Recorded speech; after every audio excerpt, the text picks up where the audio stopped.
আসসালামু আলাইকুম গাইস, আপনারা সবাই কেমন আছেন? আশা করি সবাই ভালো আছেন। আলহামদুলিল্লাহ, আমিও ভালো আছি। তো আজকে আমি আপনাদের সামনে যে রেসিপিটা নিয়ে আসলাম, আসলে শীত মানেই পিঠাপুলি। তো শীতে পিঠা হবে না এমন তো হয় না, বাট আমরা যারা শহরে থাকি তারা কিন্তু পিঠা ওইভাবে বানায় খেতে পারি না। আবার এখনও অনেকে আমরা বানায় খাই।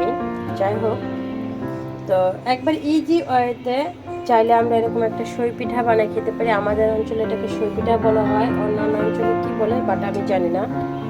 তো আমাদের এলাকায় মিশিং দিয়ে এই সই পিঠাটা করা হয়, অথবা হাতে কেটেও ছোট ছোট করে এই সই পিঠাটা করা হয়।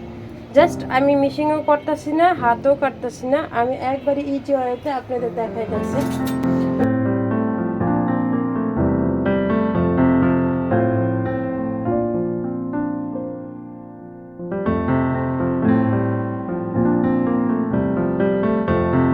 আর এখানে নিয়ে নিয়েছি একটা নুডলস। এরকম একটা নুডলস নিতে হবে। ড্রাগন নুডলসটাও অনেক সুন্দর, আপনারা চাইলে ড্রাগন নুডলসটা নিতে পারেন, বাট আমার কাছে ড্রাগন নুডলসটা ছিল না। এটা হয়তো পিওরের মোটা ধরনের নুডলসটা, এটাকে আমরা চাউমিন বলে থাকি। আমি একটু ভেঙে নিচ্ছি,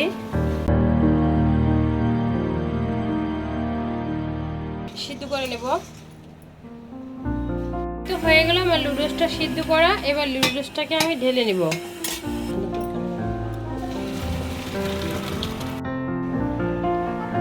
তা আসলে দেখেন, খেজুরের গুড় জাল করলে কিন্তু নিচে অনেক কিছু জমে।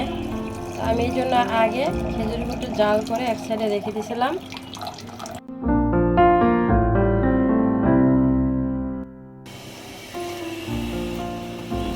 তো এইতে এখন আমি দিয়ে দিব এই নুডলসগুলো, যেটা আপনাকে বলেছিলাম যে একবার ইজিলি ভাবে আমরা এই ঢাকাতে বসে সই পিঠা যখন মন চায় তখন খেতে পারবো।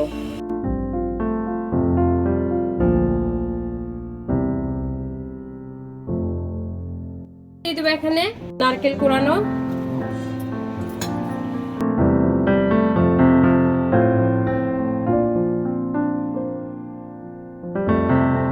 মিষ্টি জিনিসে লবণটা দেওয়ার একটা কারণ, নাহলে মিষ্টির ব্যালেন্স ভালো আসে না, আর আমরা একটু মিষ্টিতে লবণ খাই। সো এখানে আমি আমার পরিমাণ মতো লবণ দিয়ে দিলাম। যারা আপনারা মিষ্টিতে লবণ পছন্দ করেন না তারা দিবেন না। এখানে আমি দিয়ে দেবো এখন একটু গুঁড়া দুধ, কন্ডেন্স মিল্ক নিয়ে নিব।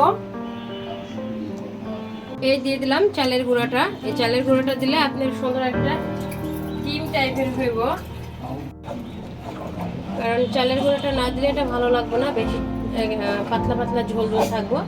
জাস্ট এটা টেক্সচারটা ফেরানোর জন্য আমি এই চালের গুঁড়াটা দিয়ে দিলাম।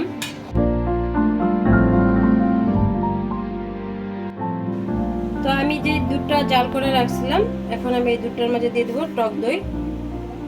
2 চামচ টক দই দিয়ে দিলাম আমি।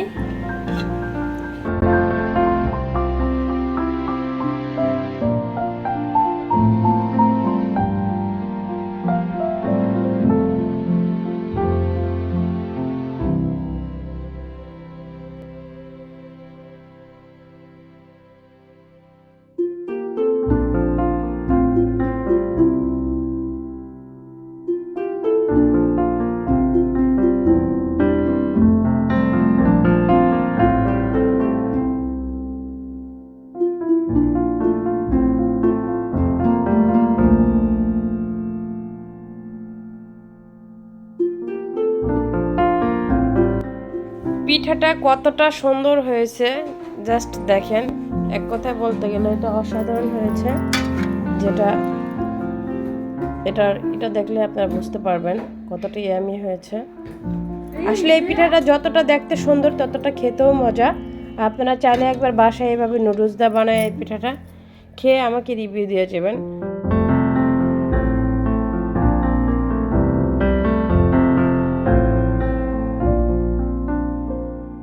এই পিঠাগুলো কিন্তু কোনোই ভেঙে যাবে না। এই নুডলসের পিঠাটা এতটাই সুন্দর থাকে, প্রত্যেকটা পিঠায় অনেক সুন্দর, একটা পিঠাও ভাঙে না। এটা খেতে যে কি মজার হয়, একবার হলো ট্রাই করবেন।